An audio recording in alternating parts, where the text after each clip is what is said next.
Pradely-Saumon. Pradely-Saumon. La station des bons plans. La station des bons plans.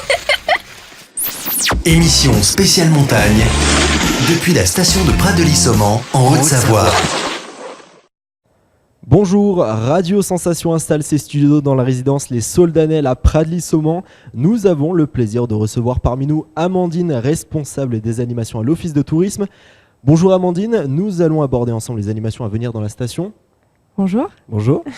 Quelles sont les animations phares en ce moment dans la station ? Alors au mois de janvier, c'est une période un petit peu plus calme pour nous. On prend le temps de souffler avant les vacances de février et après surtout les vacances de Noël, Nouvel An, qui cette année ont été un grand succès. Donc c'est vrai qu'au mois de janvier, on a très peu de prestataires qui viennent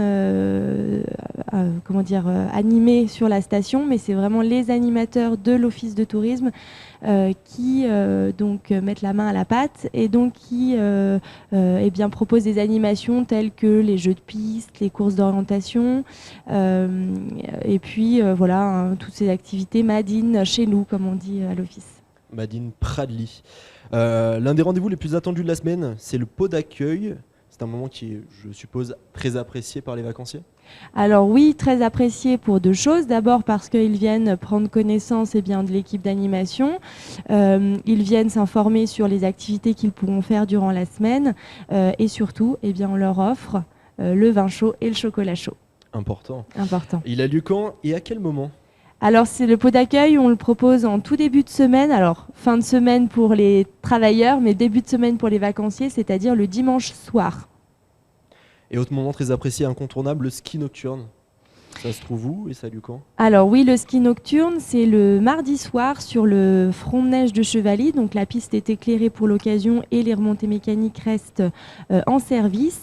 Et donc on peut proposer à ce moment-là diverses animations, on en profite pour continuer le ski de la journée et puis c'est vrai que c'est apprécié parce que c'est une autre ambiance de ski, on skie la nuit même si la piste est éclairée.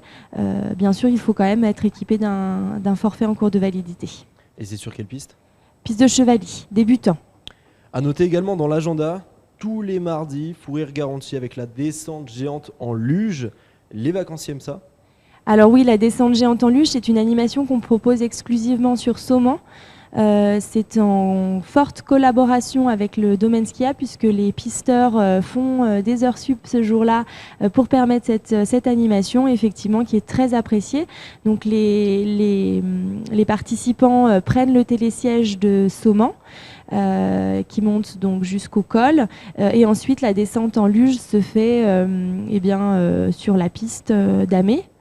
Sécurisé, donc on n'a jamais eu de blessés, on a des participants qui reviennent enneigés du sol au plafond, mais voilà, c'est vraiment hyper apprécié, ça fait des années qu'on le propose et on a toujours autant de monde.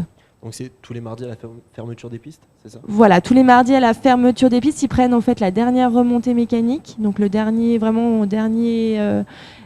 instants de l'ouverture du télésiège et ensuite ils descendent sur une piste qui est vide de skieurs. Alors, j'ai pu lire dans le programme de l'Office de tourisme qu'il y avait le Fun Gliss, ça m'intéresse, mais bon, il y a plein de noms incompréhensibles. Le Youner, le Snow Scoot, le Snook, le Snow Skate et le Wing Jump. Ça veut dire quoi tout ça ? Alors oui, c'est une animation qu'on propose depuis plusieurs années maintenant qui ne désemplit pas. On a toujours autant de monde, donc on continue chaque année de la proposer. Et alors là, on remercie vivement Sport 2000 et donc Jean-Pierre qui possède le magasin Sport 2000 qui nous prête du matériel, notamment les Snow Scouts. Et alors là, c'est une animation durant laquelle on propose de tester les nouvelles glisses. Chaque année, on a des nouvelles choses. On a le Snow Scoot qui existe depuis des années, mais le Snow Skate, donc c'est un skate à la place de roues où il y a une planche dessous comme un mini snowboard. On a le Youner qui ressemble un peu à un paret, donc là on est plutôt assis sur une petite planche de bois avec un manche devant et qui nous permet de piloter, donc il faut un peu jouer avec la loi de la gravité. C'est des fous rires garantis parce que c'est beaucoup de gens qui n'ont jamais testé ces nouvelles glisses et qui s'amusent.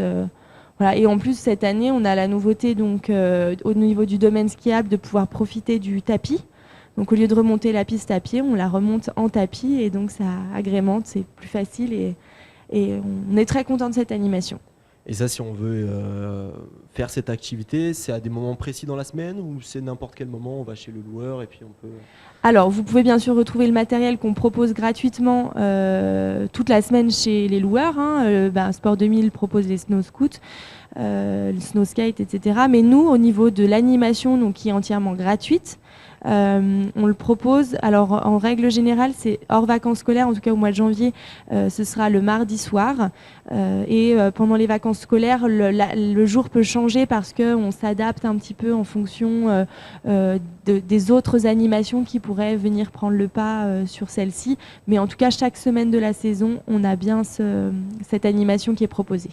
Et est-ce qu'il y a eu des nouveautés 2020 pour les animations de l'Office de tourisme? Alors oui, on essaye depuis l'année dernière de proposer beaucoup de nouveautés, d'essayer de se renouveler dans nos animations parce qu'on a remarqué que depuis quelques années maintenant, c'était une demande récurrente de la part de nos clients.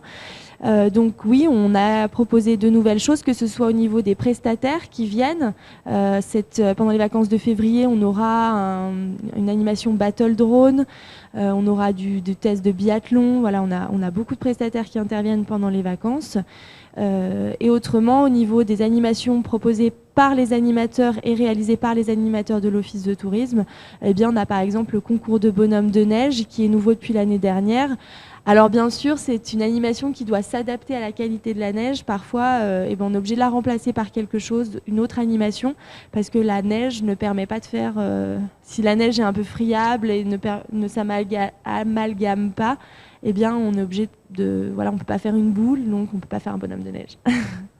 Et est-ce que vous avez du mal à trouver des prestataires? Est-ce que les commerçants locaux sont toujours partants pour vous suivre dans ces aventures, dans ces animations? Alors, quand on a des prestataires, on essaye au maximum de faire appel à nos prestataires locaux.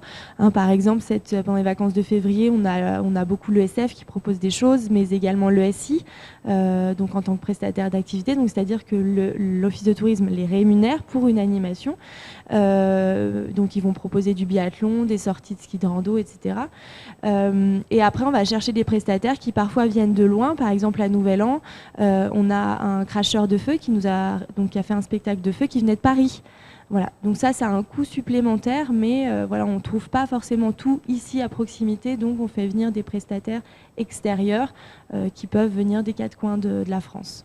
Alors Amandine, depuis le début de cette interview, vous parlez d'animateurs. Combien y a-t-il d'animateurs sur la station de Pradly-Saumont et combien êtes-vous pour faire vivre un peu ce village? Alors cette année cas particulier, nous sommes 4 parce que je me trouve moi-même un peu limitée dans mes mouvements. Mais habituellement, en temps normal, nous sommes 3 animateurs. Donc il y a Émilie qui est responsable de l'événementiel. On a toujours un animateur qui est là pour faire un peu plus de terrain, parce que malgré tout, pour proposer un programme de qualité, il y a un gros travail de bureau. Et puis moi-même qui suis donc responsable des animations, donc de la programmation, et donc avec un petit peu plus de bureau, mais on fait en tout cas tous les 3 beaucoup de terrain malgré tout toute la saison. Et ce sont essentiellement des saisonniers, je suppose? Alors nous, Émilie et moi-même sommes à l'année, et pour l'instant, pour cette année en tout cas, on a 2 saisonniers qui nous aident beaucoup. Et puis après, normalement, on tend à un travail à l'année, parce qu'il faut savoir qu'on fait beaucoup d'heures en saison, un peu moins au printemps et à l'automne. Heureusement, on se repose. Mais c'est vrai que le fait d'avoir des personnes qui sont là à l'année nous permettent d'avoir un travail de qualité, puisque chaque année on connaît notre travail et donc on est beaucoup plus efficace.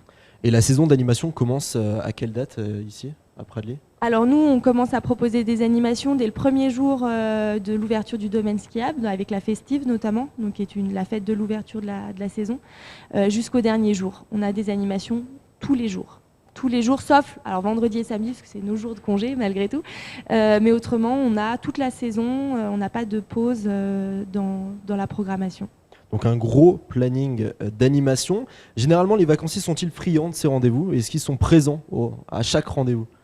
Alors oui, on a 2 secteurs d'animation, on a Pradly et Sauman. Côté Sauman, c'est vrai qu'hors vacances scolaires, c'est beaucoup plus calme.